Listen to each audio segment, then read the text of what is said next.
PS5 has no shortage of RPGs. The problem? Some are masterpieces, some are overpriced hype.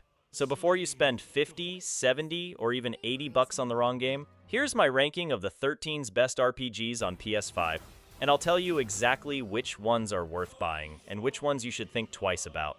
Let's get into it.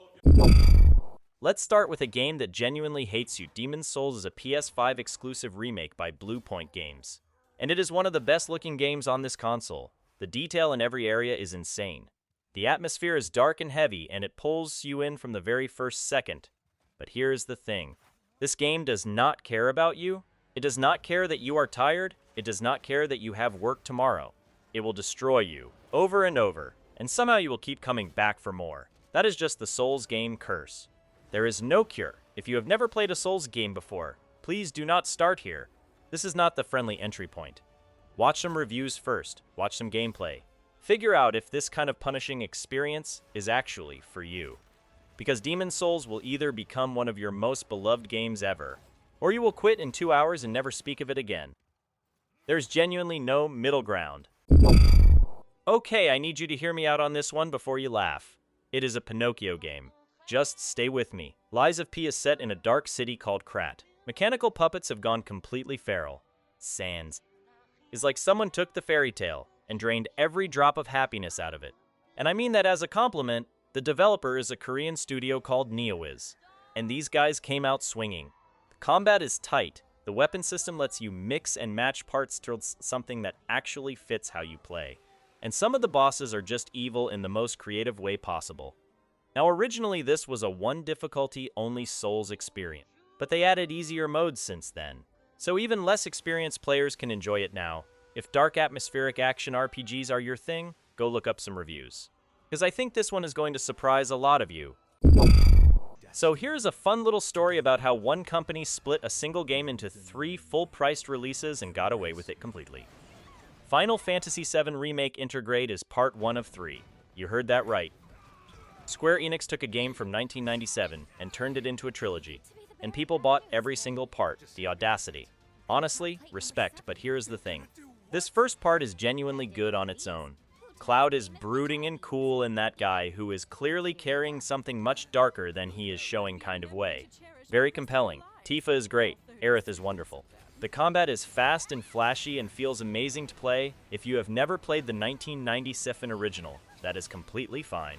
This stands on its own, but I will be honest, some sections feel stretched, like they took a small chunk of story and padded it out.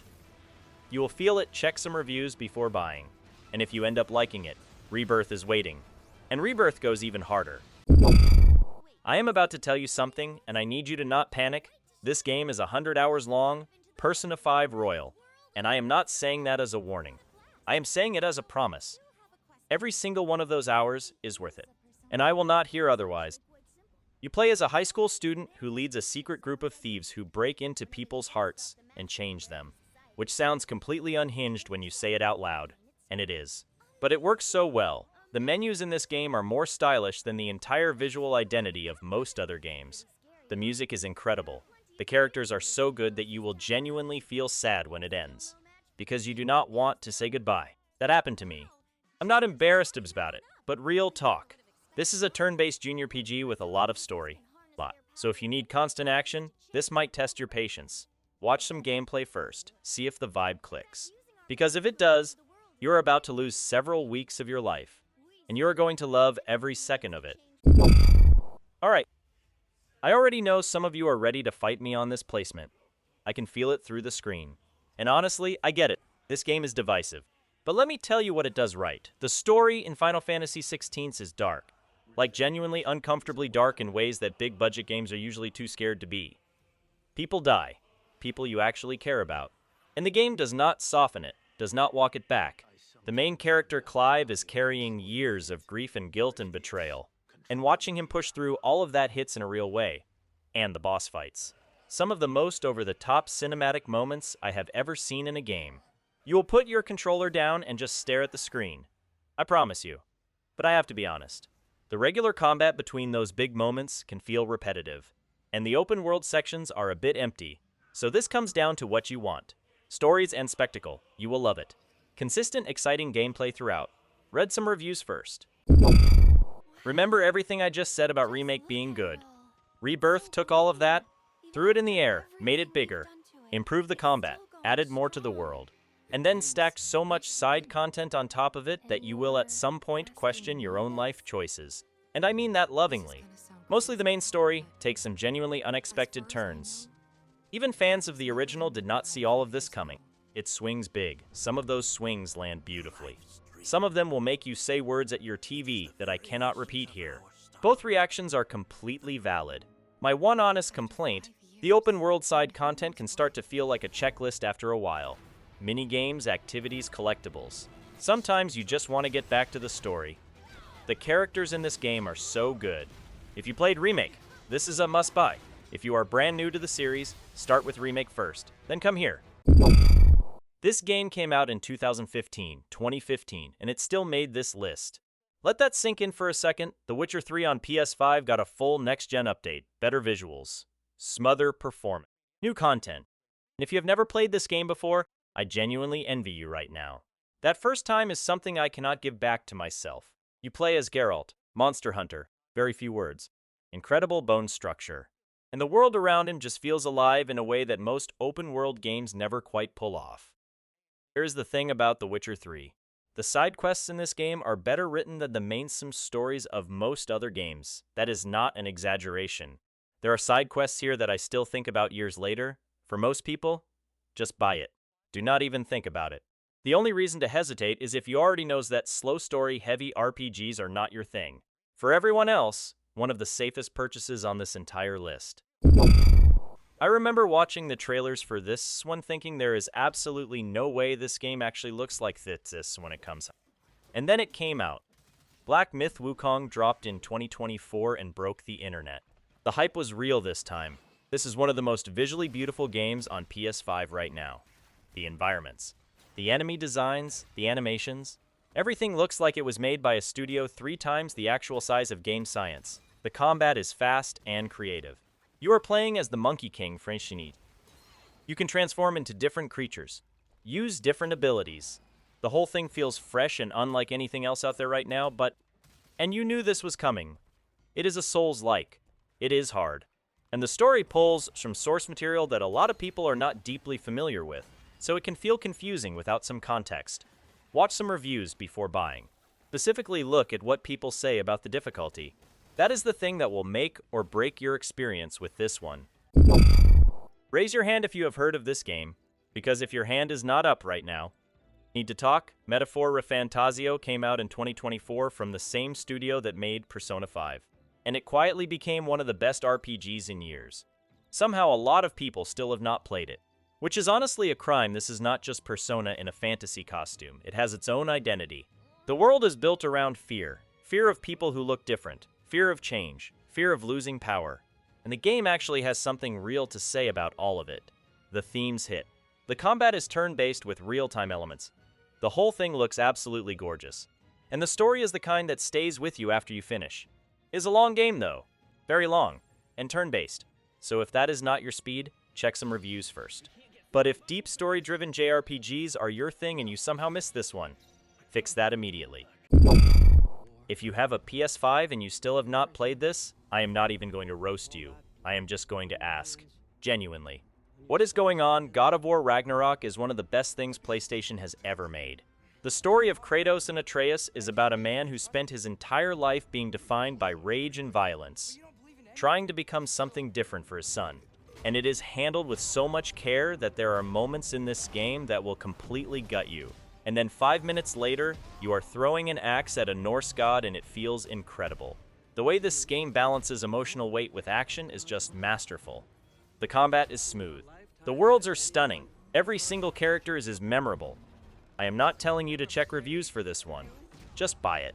The only way you will not love God of War Ragnarök is if you genuinely, actively dislike having a good time. And if that is you, I cannot help you. I need a second here. Because this game did something to me that I was not prepared for. Clair Obscur Expedition 33 came out in April 2025 from a brand new French studio called Sandfall Interactive. Their very first game ever, and it won Game of the Year at the Awards. Their first game. Let that sink in. The premise alone is heartbreaking before you even press start. Every year, a being called the Paintress wakes up and paints a number. And everyone who reaches that age simply vanishes. And the number keeps going down.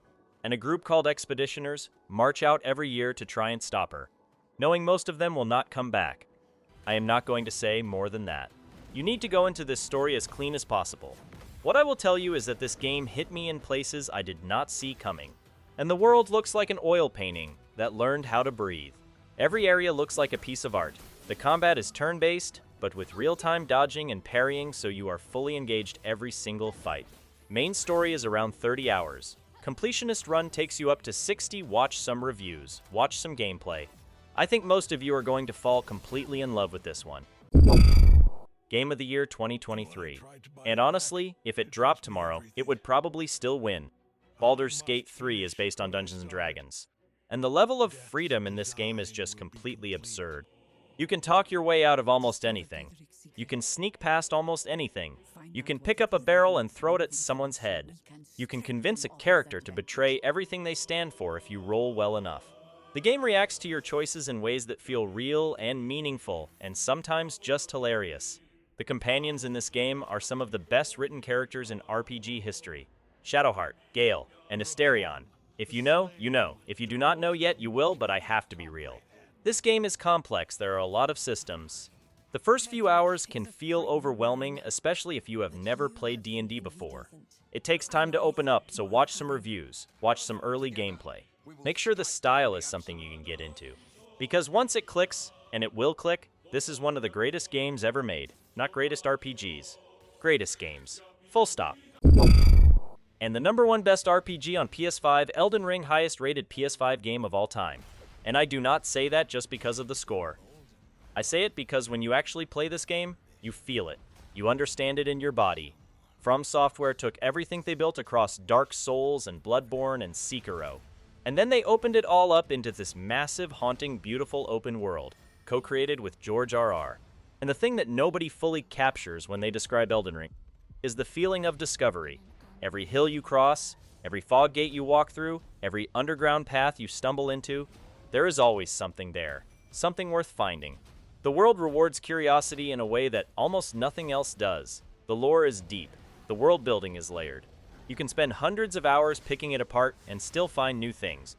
But one last honest warning. This game is hard. Not cheap hard, not unfair hard. But it will make you fail, over and over. And the real question is, does failing and learning and finally winning feel like the best thing ever to you? Or does it just feel exhausting? Watch some reviews. Watch some real gameplay. Ask yourself honestly if that kind of challenge sounds exciting to you, because if it does, Elden Ring is not just the best RPG on PS5. It is one of the greatest games ever made, and that is just the truth. And that is the list. 13 best RPGs on PS5. Every single one of these games is worth your time, in the right circumstances. Just check some reviews before you spend your money. Your wallet will thank you. Drop a comment and tell me which one you are playing right, or tell me exactly where I got it wrong. Fight me in the comments, but one last honest warning. This game is hard. Not cheap hard, not unfair hard. But it will make you fail, over and over. And the real question is, does failing and learning, and finally winning, feel like the best thing ever to you? Or does it just feel exhausting? Watch some reviews. Watch some real gameplay. Ask yourself honestly if that kind of challenge sounds exciting to you, because if it does, it's not just the best RPG on PS5. It is one of the greatest games ever made, and that is just the truth.